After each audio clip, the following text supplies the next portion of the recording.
Ma fiancée Harry, c'est mignon de te voir jaloux quand je vois mon ex. J'imagine que tu n'as pas l'étoffe d'un mari, juste celle d'un entraînement. Je suis resté silencieux. Le lendemain, toutes ses affaires étaient mises en carton et livrées devant la porte de son ex. Salut Reddit. J'ai 32 ans, je suis un homme, et je dirige des chantiers de construction commerciale à Houston depuis 6 ans. Ma fiancée, Sienna, 31 ans, travaille dans la vente pharmaceutique et vit dans ma maison depuis 3 ans. Sans bail, sans document officiel, juste là ce qui a eu son importance plus tard. Tout a commencé il y a 6 semaines. Un mardi soir, vers 22h. J'étais sur le canapé, à moitié en train de regarder un documentaire sur les créatures des abysses. Elle rentre de l'happy hour, et je le sens tout de suite, du parfum. Un parfum d'homme. Cher, boisé, le genre qui coûte $180 et qui persiste des heures. Ce n'est pas le mien. Je ne mets rien d'autre que du déodorant. Deuxième semaine, son comportement avec son téléphone a totalement changé. Avant, elle laissait son iPhone écran vers le haut partout sur le plan de travail de la cuisine, la table de nuit, la table basse. Puis soudain, écran vers le bas, toujours en mode « ne pas déranger ». Elle a même changé son code. C'était 0815, sa date de naissance. Je m'en suis aperçu parce qu'elle a cafouillé un matin et a dû s'y reprendre à 3 fois pour entrer le nouveau code. Des petites choses qui, mises bout à bout, en disent long. Ensuite, il y a eu les douches. Pendant 3 ans, Sienna se douchait le matin, comme une horloge, à 6h45 précise, chaque jour. Puis elle a commencé à se doucher dès qu'elle franchissait la porte. À chaque fois qu'elle rentrait tard, avant même d'enlever ses chaussures, avant de caresser Murphy, avant de me dire bonjour, elle filait droit à la salle de bain. 15 minutes minimum. Je ne suis pas paranoïaque, je suis observateur. Il y a une différence. Dès la 2e semaine, j'ai commencé un tableur. Quand on gère des coulages de béton et des plannings de chantier pour vivre, on peut très bien gérer une fiancée infidèle. J'ai noté chaque soirée, chaque dîner avec Kendra, chaque fois qu'elle rentrait en sentant bizarre. Horodatage, notes, schémas. Les schémas sont apparus rapidement. Elle le voyait les mardis et jeudis, régulièrement. Les week-ends où j'avais des inspections de chantier, elle avait soudain des courses à faire qui prenaient 4 heures. Un samedi, je devais être sur un chantier à Cathy toute la journée. Je suis rentré tôt parce que l'inspecteur avait annulé. Sa voiture n'était plus là. Elle n'est revenue qu'à 18h. Elle a prétendu avoir été chez Target et à l'épicerie tout l'après-midi. J'ai vérifié le reçu de Target qu'elle avait laissé sur le comptoir ce soir-là, horodaté à 17h34. 30 minutes de course ne prennent pas 4 heures. Les 3h30 restantes ont été passées ailleurs. J'ai commencé à vérifier le kilométrage de sa Lexus. Elle prétendait être allée chez Kendra, à Sugarland, pour dîner un jeudi. Kendra vit à 30 km de chez nous. J'ai relevé le compteur avant son départ et à son retour. La voiture de Sienna affichait 67 km de plus. Sugarland et retour, c'est 36 km maximum. Où sont passés les 31 km restants?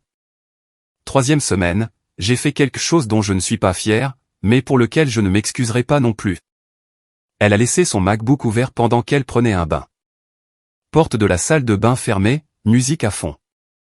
Même identifiant Apple que son téléphone.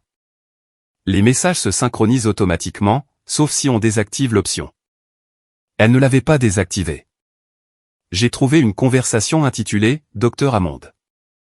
Urgent. La photo de contact était vide. Pas de visage, pas de nom enregistré correctement. Les messages ne concernaient absolument pas des commandes pharmaceutiques, « Tu me manques, je n'arrive pas à arrêter de penser au week-end dernier, quand es-tu libre à nouveau ?» Elle dort. J'aimerais que tu sois là à la place. Ce dernier était d'elle, horodaté à 1h47 du matin un samedi. J'étais dans le lit, à 60 cm d'elle. Je pensais qu'elle parcourait Instagram. J'ai pris 43 captures d'écran.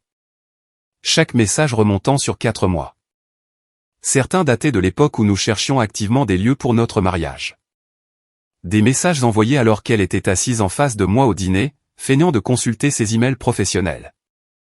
Un message m'a glacé, j'ai hâte que ce soit fini pour qu'on puisse être ensemble pour de vrai. Sa réponse, bientôt. Reste calme jusqu'à après le mariage. Ensuite, on aura le pactole. Le pactole? Il prévoyait de m'épouser, d'attendre 6 mois ou 1 an, de demander le divorce et de partager mes biens. Le Texas est un État où les biens sont communs. Ma maison, que j'ai payée intégralement avant notre rencontre, aurait potentiellement pu être en jeu selon la façon dont il manœuvrait. Une arnaque sur le long terme avec robe blanche et bar ouvert. J'ai continué à faire défiler, j'ai trouvé un message d'il y a 3 semaines où il avait envoyé son adresse, 1847 Oakben Trail, unité 12. Elle avait répondu avec un emoji cœuré, j'arrive. J'ai enregistré celui-là aussi. J'ai vérifié sur Google Maps. Distance de chez nous à Oakben Trail, 15,4 miles. Aller simple, un aller-retour avec un arrêt à Sugar Land comme couverture. Le calcul du kilométrage tombait parfaitement juste. J'ai tout sauvegardé dans un dossier crypté sur mon ordinateur personnel. J'ai effacé l'historique de recherche sur son MacBook. J'ai refermé l'ordinateur exactement comme elle l'avait laissé, incliné de la même façon, avec les mêmes applications dans le dock. À ce moment-là, j'étais déjà parti. Elle ne le savait juste pas encore. Les 3 semaines suivantes furent de la pure reconnaissance. J'ai commencé à suivre les schémas encore plus attentivement. Quel soir elle prétendait être avec son amie Kendra, à quelle heure elle rentrait. J'ai recoupé tout cela avec les publications Facebook de Kendra. Il s'est avéré que Kendra était assez active sur les réseaux sociaux. La moitié des soirs où Sienna disait qu'elles étaient au restaurant, Kendra postait des photos de chez elle avec ses enfants. Photos horodatées à 19h, 20h, 21h. Clairement pas dans un restaurant. Les mensonges étaient bâclés. C'est ce qui m'a le plus dérangé. Elle ne faisait même pas d'effort, comme si elle supposait que j'étais trop stupide ou trop crédule pour relier les points. Ou peut-être qu'elle s'en fichait tout simplement. Peut-être qu'elle avait déjà mentalement décroché et qu'elle ne faisait que suivre le mouvement jusqu'au mariage. Quoi qu'il en soit, j'avais ma réponse. Me voilà donc, jeudi soir, à l'observer dans le reflet de la télévision, en train de repasser ma stratégie de sortie une dernière fois. Je savais déjà qu'elle me trompait. J'avais les preuves verrouillées, la chronologie documentée, le plan tracé. Il ne me manquait plus qu'une chose avant de passer à l'action. C'était comment, le dîner avec Kendra, ai-je demandé une question anodine, tout à fait normale. Elle avait envoyé un texto plus tôt disant qu'elle allait manger des sushis avec son ami. Le même mensonge qu'elle avait utilisé au moins 8 fois le mois dernier. Elle n'a pas levé les yeux de son téléphone. Bien. Où êtes-vous allé? À l'endroit sur Westemer, près du Whole Foods. Les mensonges sortaient aussi fluides que du verre. Aucune hésitation, aucun signe. Elle s'exerçait depuis des mois, probablement plus longtemps que je ne l'imaginais. Je me demandais combien de fois elle s'était assise en face de moi, avait souri, m'avait embrassé pour me dire bonne nuit, tout en planifiant sa sortie avec quelqu'un d'autre. Intéressant, ai-je dit. J'ai laissé la phrase en suspens. Puis j'ai porté le coup de grâce. C'est bizarre, cela dit. Kendra a posté quelque chose il y a environ 1 heure. Elle était chez elle à fabriquer des costumes d'Halloween avec ses filles. Elle a posté environ 6 photos, horodatées et tout. Ça avait l'air très familial.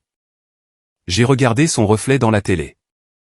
J'ai surpris cette micro-focalisation, la fraction de seconde avant que son cerveau ne passe en mode gestion de crise. Son pouce a cessé de faire défiler l'écran. Ses épaules se sont légèrement tendues. La plupart des gens, pris en flagrant délit de mensonge, s'embrouillent, cherchent des excuses, essaient d'expliquer, disent qu'ils parlaient d'une autre Kendra ou qu'ils se sont trompés de jour.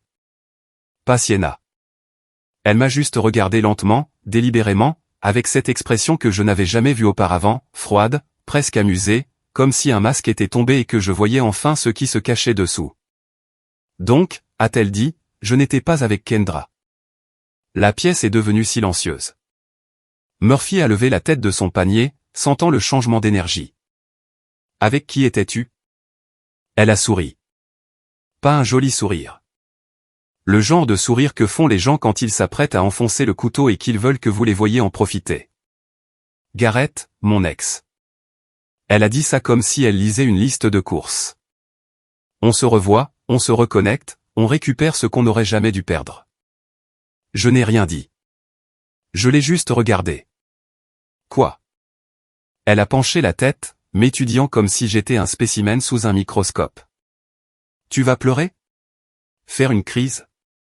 Partir en claquant la porte comme un petit garçon émotif? Toujours rien. Elle a ri à ce rire condescendant de fille riche que je l'avais entendu utiliser avec les serveurs et les services clients. Oh mon Dieu, c'est pathétique. Tu vas vraiment juste rester assis là? Pas de grande réaction dramatique? J'ai pris une gorgée d'eau, je l'ai posée délicatement sur le sous-verre, et je l'ai regardée droit dans les yeux. Elle attendait quelque chose, des larmes, de la colère, des supplications, tout ce pourquoi elle avait probablement répété des réponses dans sa tête. Le manuel que tout le monde suit quand il se fait prendre. Continue, ai-je dit. J'écoute. Ça l'a décontenancée. Elle voulait des feux d'artifice. À la place, elle a eu de la glace. Très bien. Elle s'est penchée en avant, s'échauffant maintenant, entrant vraiment dans sa performance. Tu veux la vérité? La voici. Tu n'as pas l'étoffe d'un mari. Tu ne l'as jamais eue. Tu es un chef de projet qui croit qu'il va aller loin. Tu conduis un pick-up. Tu senses la sueur de bois la moitié du temps. Tu rentres à la maison avec de la poussière de béton sur tes bottes. Un chef de projet, ai-je corrigé, qui gagne 140,000 $ par an, qui possède sa maison entièrement, sans crédit. Mais continue.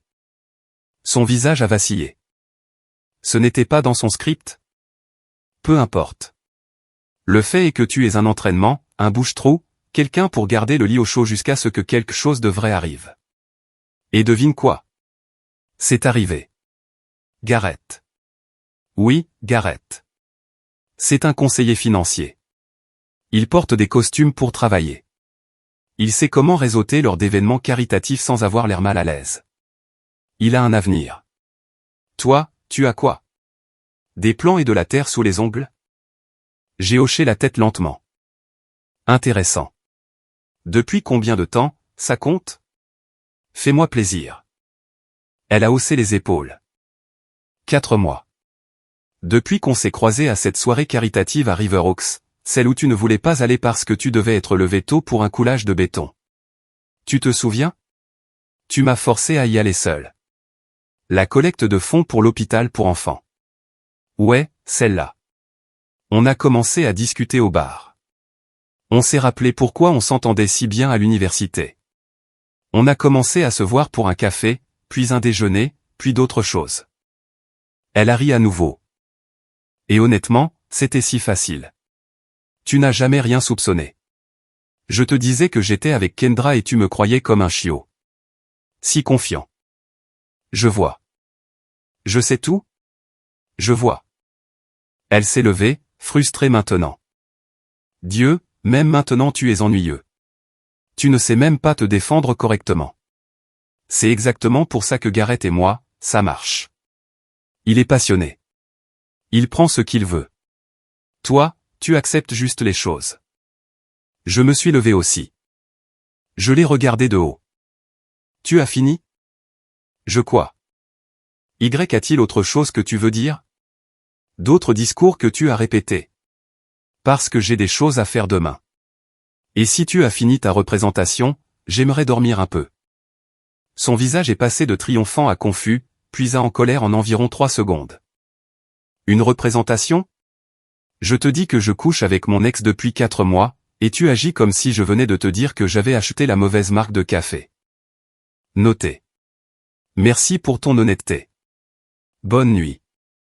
J'ai pris mon oreiller sur le canapé. Où tu vas? Dormir. Tu peux prendre la chambre. Je prends le canapé. C'est tout? Tu ne vas même pas te battre pour moi. Je me suis arrêté, je me suis retourné, je l'ai regardé une dernière fois. Me battre pour toi, Sienna? Tu viens de me dire que je suis un entraînement. Que tu m'as trompé pendant un tiers de l'année. Que je sens la sueur et que je n'ai pas d'avenir. Et tu veux que je me batte pour ça? Non, ça ira. Dors bien. Elle est restée là, bafouillante, pendant que je m'installais sur le canapé. Je pouvais la sentir me fixer, attendant l'explosion qui n'allait pas venir. Ton silence m'énerve. Les mots ont flotté dans l'air. Je les ai laissés là. Je ne me suis pas défendu. Je n'ai pas argumenté. Elle voulait une réaction. C'était ça, toute cette performance, un appât. Elle voulait que je hurle, que je supplie, que je m'effondre pour qu'elle puisse se sentir puissante, pour qu'elle puisse se dire que c'était elle qui mettait fin à tout ça, qu'elle contrôlait le récit. Je ne lui ai rien donné. La seconde où vous leur donnez la réponse émotionnelle qu'ils recherchent, vous leur avez tendu les munitions. Ils peuvent alors jouer les victimes. Ils peuvent dire à tout le monde à quel point vous avez agi de façon folle. Ils peuvent justifier tout ce qu'ils ont fait parce que, regarde comment il a réagi. Elle a soufflé, agacée que je ne joue pas le jeu. Peu importe. Elle s'est levée, a pris son téléphone. Je vais me coucher. Quand tu seras prêt à agir comme un homme à ce sujet, fais-le-moi savoir. Elle s'est dirigée vers la chambre et a claqué la porte assez fort pour faire trembler le maillot des Astros encadré au mur. Je suis juste resté là, la télécommande dans une main, le téléphone dans l'autre. Murphy est venue poser sa tête sur mon genou. Elle avait avoué, c'était consigné. C'est tout ce dont j'avais besoin. J'ai pris mon oreiller, je me suis étendu sur le canapé et j'ai passé la nuit à gérer la logistique, sans dormir, en planifiant. À 4h30 du matin, toute l'opération était minutée. Pas le fantasme de vengeance émotionnelle où l'on hurle, où l'on détruit des choses et où l'on se sent pire après. Le genre froid, chirurgical, celui où vous retirez quelqu'un de votre vie si efficacement que lorsqu'il réalise ce qui s'est passé, c'est déjà fini. Son alarme a sonné à 6h30. Je l'ai entendu bouger dans la chambre, la douche, le sèche-cheveux, les portes du placard, la routine habituelle, comme si rien ne s'était passé. Comme si elle n'avait pas fait exploser 3 ans de vie en une seule conversation. Elle est sortie habillée pour travailler, tailleur bleu marine, talons, maquillage parfait, cheveux lissés. Elle a pris son sac à main sur le comptoir, a vérifié son reflet dans le miroir du couloir, a ajusté sa bague de fiançailles, celle pour laquelle j'avais lâché 4,200 $ après qu'elle ait mentionné, l'air de rien, qu'elle aimait les coupes émeraudes alors que nous passions devant une bijouterie. Puis elle est passée devant moi comme si j'étais un meuble. Elle n'a pas dit un mot. Elle n'a même pas cherché à croiser mon regard. Tactique de manipulation classique, le traitement par le silence. Me faire culpabiliser de l'avoir démasquée. Me faire courir après elle. Me faire m'excuser d'avoir eu l'audace de remarquer son aventure. La porte d'entrée s'est ouverte, puis fermée. Ses talons ont claqué sur l'allée. J'ai attendu 5 minutes. Assez de temps pour qu'elle atteigne sa Lexus et soit à mi-chemin de son bureau. Puis, je m'y suis mis. Premier appel, mon chef de chantier, Dante. Et, j'ai besoin de ma journée. Urgence familiale. Ça va? Ça ira. Couvre le chantier de Memorial City. C'est fait. Appelle si tu as besoin de quoi que ce soit. J'ai raccroché. Appel suivant, Huol sur LIE 10. Ils ont livré des cartons à mon pick-up en 20 minutes. J'ai commencé par la salle de bain, j'ai balayé tout son comptoir dans le premier carton, crème, sérum, palette de maquillage, produits capillaires. Ce rouleau de jade qu'elle avait acheté après avoir vu TikTok. Le shampoing à 80 $ qu'elle avait commandé spécialement. Tout y est passé. Je suis passé au placard. Son côté était organisé par couleur. J'ai emballé de la même façon. J'ai tout gardé bien rangé. J'ai plié les pièces coûteuses. J'ai enveloppé les chaussures individuellement. Dans le tiroir de la table de nuit, de son côté, j'ai trouvé un carnet Moleskine que je n'avais jamais vu. En dessous, un téléphone prépayé bon marché injetable. Je l'ai allumé. 4 mois de texto à Garrett confirmant tout ce que j'avais déjà vu sur le MacBook, plus des confirmations d'hôtel transmises à ce numéro. Reçu joint. Elle avait été minutieuse pour effacer ses traces. Juste pas assez. J'ai ouvert le carnet. Note de préparation de mariage, plan de table, liste d'invités. Rien d'inhabituel jusqu'à la page 43. Une liste, pour et contre, me comparant à Garrett. 2 colonnes. Ma colonne contenait des choses comme « revenu stable »,« bonne maison » et « ne pose pas de questions ». La colonne de Garrett contenait « passion »,« chimie » et « celui qui s'est échappé ». Elle avait dessiné des petits cœurs autour de son nom comme une adolescente amoureuse tout en portant ma bague. J'ai photographié chaque page, ajouté le tout au dossier de preuves, et j'ai emballé le carnet et le téléphone jetable tout en haut du carton. Laissons Evelyne trouver ça en premier. 30 cartons au total. 3 ans de fiançailles. Tout emballé avec soin, étiqueté, organisé. J'ai pris des photos du contenu de chaque carton avant de les sceller. La documentation, c'est important. Ça l'a toujours été dans mon métier. Personne ne pourrait dire que j'ai jeté ces affaires dans des sacs poubelles ou que j'ai détruit quoi que ce soit. Ensuite, j'ai pris mon ordinateur et j'ai fait la partie la plus importante. Google, coursier le jour même Houston. Premier résultat, Roadie. J'ai rempli le formulaire. Ramassage, mon adresse. Livraison, 1847 Oakben Trail, unité 12. Contact de livraison, le portable de Sienna. Instruction spéciale, 30 cartons. Manipuler avec précaution. Confirmer la livraison avec photo. Total, $340. Validé. Ensuite, j'ai commandé une pizza. Domino's. Grande Meat Lovers. Supplément fromage. Piment jalapeno. Le genre qu'elle disait toujours être trop gras et qui me faisait culpabiliser de commander. La sonnette a retenti 45 minutes plus tard. 2 gars de chez Roadie. Ils ont tout chargé en 5 voyages. Professionnel. Rapide. Ils sont partis. Puis je suis rentré. La maison était silencieuse. Vraiment silencieuse. Pas de diffuseur diffusant de la lavande. Pas de musique provenant de son enceinte Bluetooth. Juste la paix. J'ai vérifié le suivi Roadie vers 17h45. Statut, livré. Lieu, 1847 Oakben Trail, unité 12. Photo de confirmation montrant 30 cartons empilés soigneusement sur une terrasse couverte. Porte d'entrée entrouverte dans le cadre. Quelqu'un acceptait déjà la livraison. Ce que je ne savais pas à l'époque, c'est que Garrett ne vivait pas seul. Il avait une petite amie qui vivait avec lui, Evelyne. Ils étaient ensemble depuis 2 ans. Donc les cartons de Sienna ne sont pas juste arrivés chez son ex. Ils sont arrivés là où il vivait avec sa petite amie de 2 ans. 30 cartons contenant des lettres d'amour, des reçus d'hôtel avec le nom de Garrett sur la réservation, le téléphone jetable avec 4 mois de messages, un classeur de mariage avec le nom de Garrett entouré sur la liste d'invités, plus des notes de la main de Sienna sur le type de scotch qu'il aimait et où le placer lors de la réception. Murphy était dans le jardin. Je l'ai fait entrer, lui ai donné des friandises, et nous avons regardé le match ensemble. Astros contre Rangers. La paix et le calme dans ma propre maison. Mon chien, Murphy. Je l'avais adopté au refuge SPCA de Houston juste après avoir acheté la maison. Pucé à mon nom. Frais vétérinaires sur ma carte depuis 4 ans. Papier d'adoption dans mes emails. Cela devient extrêmement pertinent. Vers 19h30, mon téléphone a commencé à exploser. Appel manqué de Sienna. Messagerie vocale. Des textos qui affluaient les uns après les autres, où est tout? Réponds à ton téléphone. C'est de la folie. Tu ne peux pas juste prendre toutes mes affaires. J'appelle la police.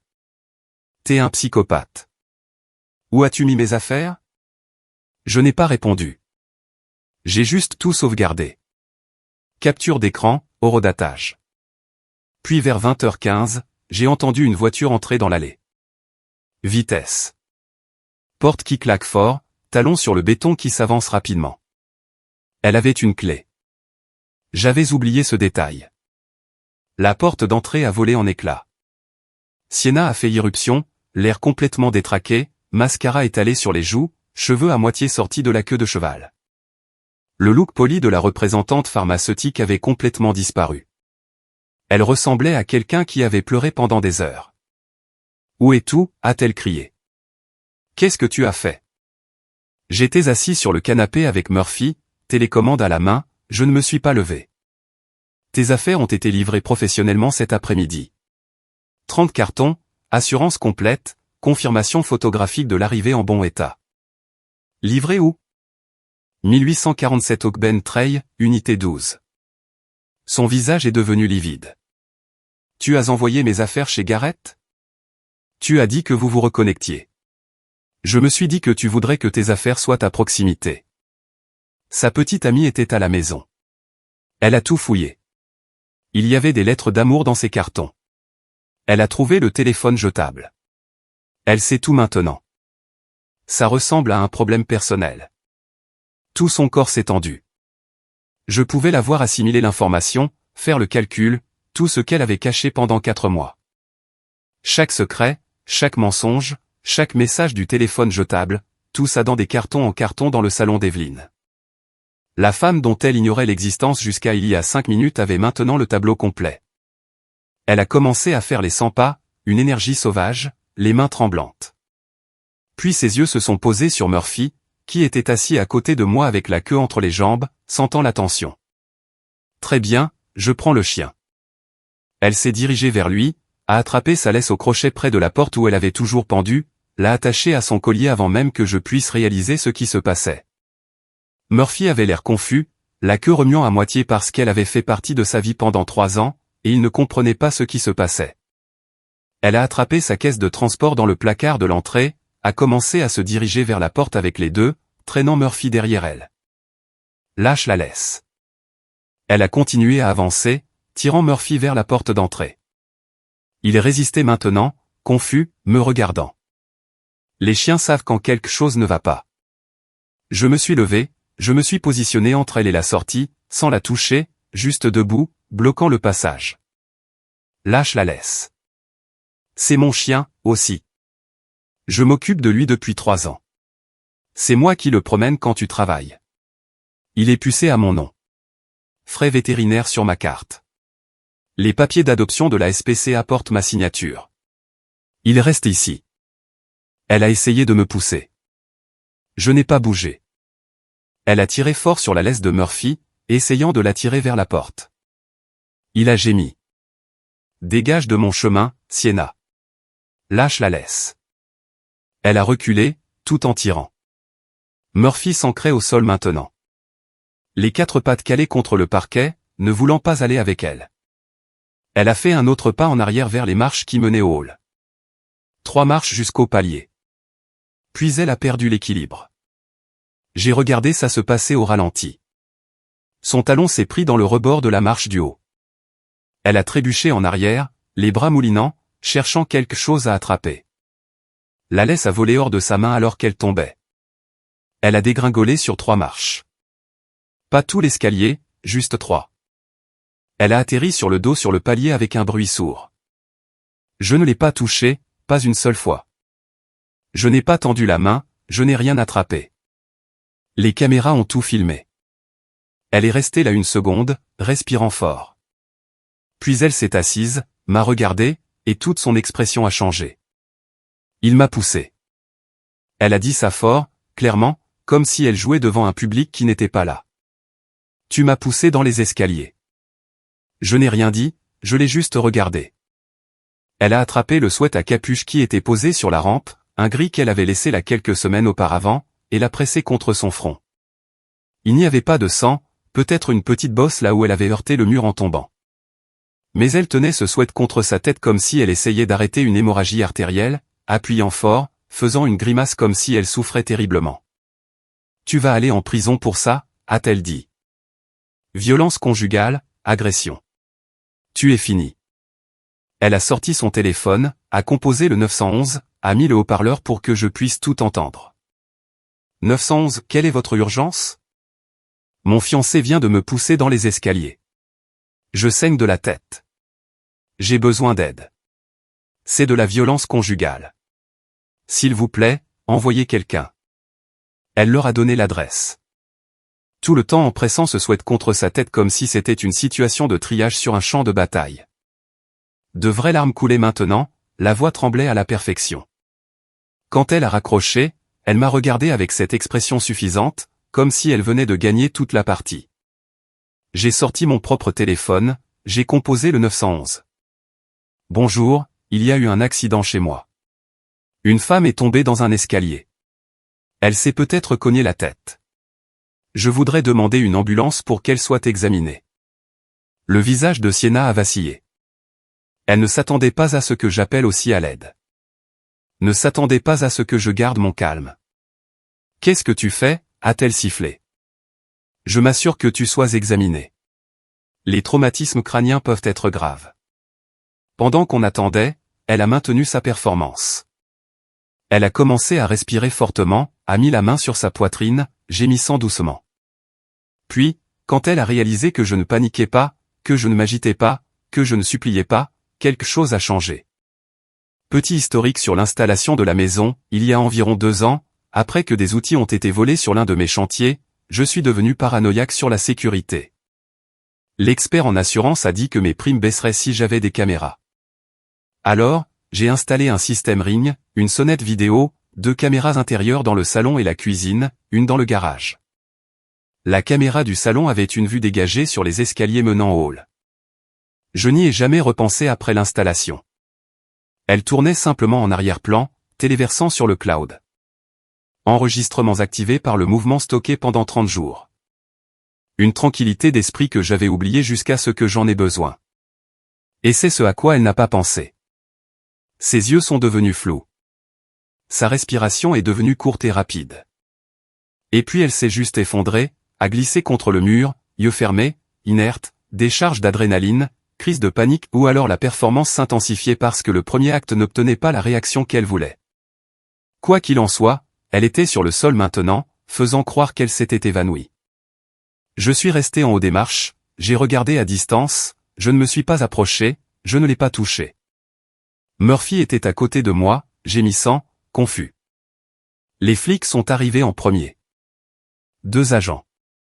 Ils sont entrés déjà tendus, les mains près de leur ceinture. Appel pour violence conjugale. Ils traitent ça au sérieux. Ils sont formés, aussi. Un agent est allé immédiatement vers Sienna, qui avait miraculeusement repris conscience et pleurait maintenant doucement tout en pressant toujours le sweat contre son front totalement intact. L'autre agent s'est approché de moi. « Monsieur, j'ai besoin que vous sortiez avec moi. » « Avec plaisir. Mais d'abord, j'ai besoin de vous dire quelque chose. J'ai des caméras intérieures, un système Ring, plus 2 caméras intérieures. Tout ce qui s'est passé dans cette maison ce soir est enregistré et sauvegardé sur le cloud, y compris sa chute toute seule en essayant de prendre mon chien. » L'expression de l'agent a légèrement changé. « Vous avez les images ? » La caméra du salon couvre les escaliers. J'ai tout. Je peux l'ouvrir tout de suite sur mon téléphone. Ils nous ont séparés. Procédure standard. Les ambulanciers sont arrivés quelques minutes plus tard. Ils ont examiné la tête de Sienna minutieusement. Pas de lacération. Pas de symptômes de commotion cérébrale. Pupilles égales et réactives. Bosse mineure. Probablement pas même un bleu. Elle a refusé le transport à l'hôpital. Les agents se sont regroupés dehors 1 minute, parlant à voix basse. Puis celui qui semblait être le gradé est revenu vers moi. « Vous avez dit que vous aviez les images. On peut voir ?» J'ai ouvert mon téléphone, l'application Ring, l'enregistrement de la caméra du salon horodaté 20 minutes plus tôt. Je lui ai passé le téléphone. La vidéo était limpide. Elle qui attrape la laisse du chien, l'attache, moi qui bloque la porte, elle qui recule en tirant sur la laisse, son talon qui se prend dans la marche, elle qui tombe sur 3 marches toute seule. Aucun contact, quoi que ce soit. Mes mains ne l'ont jamais touché. Puis elle qui s'assoit et dit immédiatement, « Il m'a poussé. » L'agent l'a regardé 2 fois, puis l'a montré à son collègue. Ils ont repassé la chute 3 fois. Le plus jeune agent a laissé échapper un sifflement bas et a secoué la tête. Il n'a rien dit. Il n'avait pas besoin. « Monsieur, avez-vous la documentation de propriété du chien ?» J'ai ouvert les papiers d'adoption de la SPCA sur mes emails. L'enregistrement de la puce électronique de Homagen, montrant mon nom et mon adresse. 4 ans de facture vétérinaire de la clinique Banfield P Hospital, toutes sur ma carte de crédit. Capture d'écran après capture d'écran. Elle ne vit pas ici. C'était une invitée. Pas de bail, pas de facture à son nom, pas sur le titre de propriété. Mon avocat spécialisé en immobilier a confirmé qu'elle n'a aucune prétention légale d'occupation. J'ai livré toutes ces affaires cet après-midi via un coursier agréé. Elles sont reparties chez Sienna. Elles sont reparties chez Sienna. Je ne pouvais pas entendre toute la conversation, mais je pouvais voir son visage à travers la fenêtre. Je l'ai vu passer de la victime en larmes à la confusion, puis à la colère, puis à la peur en environ 30 secondes. Un des agents est revenu vers moi. Monsieur, nous n'allons poursuivre aucune charge contre vous. Les images montrent clairement qu'elle est tombée toute seule. Il n'y a eu aucun contact. Nous l'avons prévenu que déposer une fausse plainte est un crime au Texas et qu'essayer de prendre vos biens enregistrés, y compris le chien, pourrait entraîner des poursuites contre elle. J'ai hoché la tête. J'apprécie. Nous allons lui demander de quitter les lieux. Voulez-vous que nous restions pendant qu'elle rassemble d'éventuels effets personnels restants? Tout ce qui lui appartenait a déjà été livré à une autre adresse cet après-midi. 30 cartons. Elle n'a plus rien ici. Sienna a été escortée dehors par les agents. Pas de menottes, juste une suggestion ferme qu'elle parte immédiatement et ne revienne pas sans la présence des forces de l'ordre. Elle s'est arrêtée au seuil de la porte, m'a regardé avec une haine pure, maquillage complètement ruiné maintenant, cheveux en bataille, le sweat toujours crispé dans sa main. Je l'ai regardé en retour, puis j'ai mis la main dans ma poche et j'ai sorti sa bague de fiançailles. Je l'avais remarquée sur le palier après qu'elle soit tombée. Elle a dû glisser quand elle a touché le sol. Je l'ai ramassée pendant que les agents lui parlaient dehors. Je l'ai tenue pour qu'elle puisse la voir. La coupe émeraude captant la lumière du porche. Je n'ai rien dit de dramatique, j'ai juste remis la bague dans ma poche. Son visage s'est effondré. On a fini, ai-je dit. Les agents l'ont accompagnée jusqu'à sa voiture. J'ai regardé depuis le seuil jusqu'à ce qu'elle parte. J'ai attendu que ses feux arrière disparaissent au coin de la rue. Puis j'ai fermé la porte, je l'ai verrouillée. Verrou et chaîne. Murphy est venu en courant, la queue remuant maintenant que la tension était retombée. Je l'ai gratté derrière les oreilles. Bon chien. On ne va nulle part, mon pote. La maison était silencieuse. Enfin silencieuse. Les retombées sont arrivées vite, mais je suis resté en dehors de la majeure partie. D'après ce que j'ai pu reconstituer grâce à des amis communs, la petite amie de Garrett, Evelyn, avait fouillé tous les 30 cartons cet après-midi-là. Elle a trouvé les lettres d'amour, celles écrites à la main par Sienna, parlant de leur avenir ensemble. Elle a trouvé les reçus d'hôtel avec le nom de Garrett sur les réservations pour les chambres réservées les mardis et jeudis après-midi.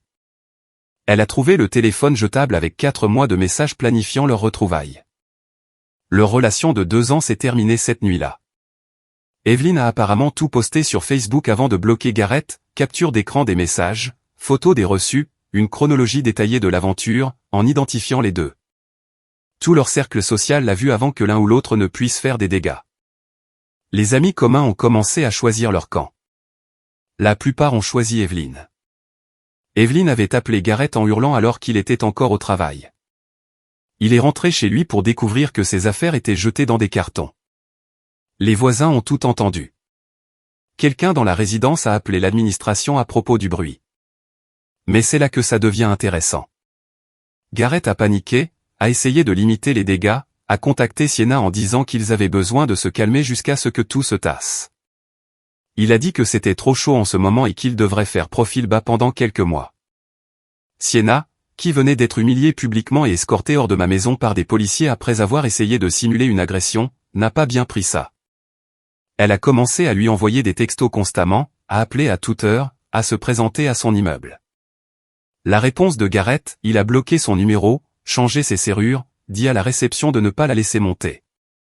Le type qui prévoyait de monter une arnaque au divorce avec elle, pour qui elle avait brûlé ses fiançailles, qu'elle avait appelé son « vrai avenir », l'a tout simplement ghosté à la seconde où les choses sont devenues compliquées. J'ai appris par des amis communs que Garrett et Evelyn se sont en fait remis ensemble environ 1 mois plus tard. Evelyn l'a repris.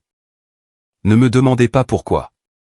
Ils ont déménagé ensemble à Austin peu de temps après. Un nouveau départ loin du désordre. Sienna a fini par retourner chez sa mère à Katy. Elle a perdu sa caution d'appartement parce qu'elle ne pouvait pas se le permettre toute seule. Elle a dû expliquer à toute sa famille pourquoi ses fiançailles avaient pris fin et pourquoi 30 cartons de ses affaires avaient été livrés à l'appartement de son amant. Je n'ai entamé aucune poursuite. Je n'en avais pas besoin. Les conséquences naturelles étaient assez brutales. J'ai vendu la bague de fiançailles 2 semaines plus tard. Le bijoutier du quartier Heights m'en a donné 2,8 cents $. Moins que ce que j'avais payé, mais plus que ce qu'elle valait pour moi en train de dormir dans un tiroir. J'ai mis l'argent dans un nouveau barbecue pour le jardin. Murphy a approuvé. La dernière chose que j'ai entendue du groupe d'amis, c'est qu'elle travaillait dans la vente dans un grand magasin de la Galleria. Entrée de gamme, basée sur les commissions, recommençant à 0 à 31 ans avec un trou dans son CV qu'elle ne pouvait pas expliquer honnêtement. 6 mois de paix. Murphy et moi avons pris une routine. Course du matin avant le travail, promenade du soir dans le quartier, week-end au parc à chiens. J'ai pris un nouveau projet au travail, un immeuble à usage mixte de 12 étages au centre-ville. Bon salaire, bonne distraction. Ça m'a gardé assez occupé pour ne pas trop penser à elle. J'ai changé les serrures 3 jours après son départ. J'ai obtenu un nouveau code de sécurité pour le garage. Mise à jour de l'application Ring avec des mots de passe différents. Protocole de sécurité standard après une rupture. Le serrurier qui est venu l'avait clairement déjà vu. Il n'a pas posé de questions. Il a juste fait le travail. Puis un samedi après-midi, la sonnette a retenti. J'ai d'abord vérifié l'application Ring. Une habitude maintenant, après tout ce qui s'est passé. Sienna debout sur mon porche, l'air fatigué, plus mince qu'avant. Des cernes sous les yeux, les cheveux attachés en une queue de cheval décoiffée au lieu du brushing parfait qu'elle entretenait. Pas de maquillage, complètement différente de la femme polie qui vivait ici. J'ai envisagé de ne pas répondre, mais la curiosité a gagné. J'ai ouvert la porte, je ne suis pas sorti, je ne l'ai pas invité à entrer. Murphy était derrière moi, la queue ne remuant pas cette fois. Les chiens se souviennent. Et, a-t-elle dit, la voix faible. On peut parler ? De quoi ? Je voulais m'excuser pour tout. J'ai fait tellement d'erreurs. J'étais confuse. J'étais stupide. Gareth était une erreur, et je le savais depuis le début, mais je me suis laissé emporter par quelque chose et je ne savais pas comment arrêter ça. Je n'ai rien dit. J'ai perdu mon emploi. J'ai dû retourner vivre chez ma mère. Ma voiture a été saisie parce que je ne pouvais pas faire les paiements. Gareth ne veut même plus me parler. Il est avec Evelyn maintenant. Ils sont fiancés. Tu savais ça ? Il l'épouse ? Elle attendait une réaction. De la compassion, peut-être. Un signe que je me souciais de sa souffrance. J'ai beaucoup pensé à nous. À ce qu'on avait avant que je gâche tout. On était bien ensemble, non ? Avant tout ça. On pourrait réessayer. J'ai tellement changé. J'ai tellement appris sur moi-même à travers tout ça. Elle a tendu la main comme si elle allait toucher mon bras. J'ai reculé. Sienna, tu m'as traité d'entraînement, de bouche-trou. Tu avais prévu de divorcer pour toucher le pactole avec un type qui t'a ghosté. Tu as essayé de voler mon chien. Tu as simulé une chute dans mes escaliers et tu as dit à la police que je t'avais poussé. Tu m'as regardé dans les yeux en faisant tout ça. Je sais. Je sais. J'étais horrible. Une personne horrible. Mais les gens changent. Les gens méritent une seconde chance. Tu n'as jamais fait d'erreur ? Je l'ai regardée un long moment. Elle avait cet espoir désespéré dans les yeux. Le regard de quelqu'un à qui il ne reste plus d'options et qui essaie de retourner au dernier endroit sur dont il se souvient. Non. Quoi ? Non. Tu n'auras pas de seconde chance. Pas ici. Pas avec moi. Mais j'ai dit que j'étais désolé. J'ai tout admis. Je prends toute la responsabilité. Qu'est-ce que tu veux que je fasse d'autre ? Rien. C'est ça le truc. Il n'y a rien que tu puisses faire. Tu as fait des choix chaque jour pendant 4 mois. Voici les conséquences. Je ne suis pas ton plan de secours. Je n'ai jamais été ton plan de secours. J'étais juste pratique jusqu'à ce que quelque chose de mieux arrive. Son visage s'est effondré. Les larmes ont coulé. De vraies larmes cette fois, je pense. Difficile à dire avec elle. S'il te plaît, je n'ai nulle part où aller. Je ne peux pas faire ça seule. Ma mère me rend folle. Je n'ai pas d'argent, pas d'emploi, pas d'avenir. Tout s'est écroulé. Tu aurais dû y penser avant de tout brûler pour un type qui t'a ghosté à la seconde où les choses sont devenues difficiles. J'ai reculé, j'ai attrapé la porte. Ne reviens pas ici. Ne m'appelle pas. Ne m'envoie pas de texto. Ne te pointe pas à mon travail. On a fini. On a fini depuis 6 mois. J'ai refermé la porte au nez, je l'ai verrouillée. À travers la fenêtre, je l'ai regardé rester là, sur mon porche, pendant une bonne minute, juste à fixer la porte. Puis elle s'est retournée et est retournée à sa voiture. Une vieille Honda Civic maintenant. Probablement empruntée à sa mère. Pas la Lexus. Elle est partie. Murphy s'est appuyé contre ma jambe. Je l'ai gratté derrière les oreilles. La maison était silencieuse. Ma maison, mon chien, ma vie.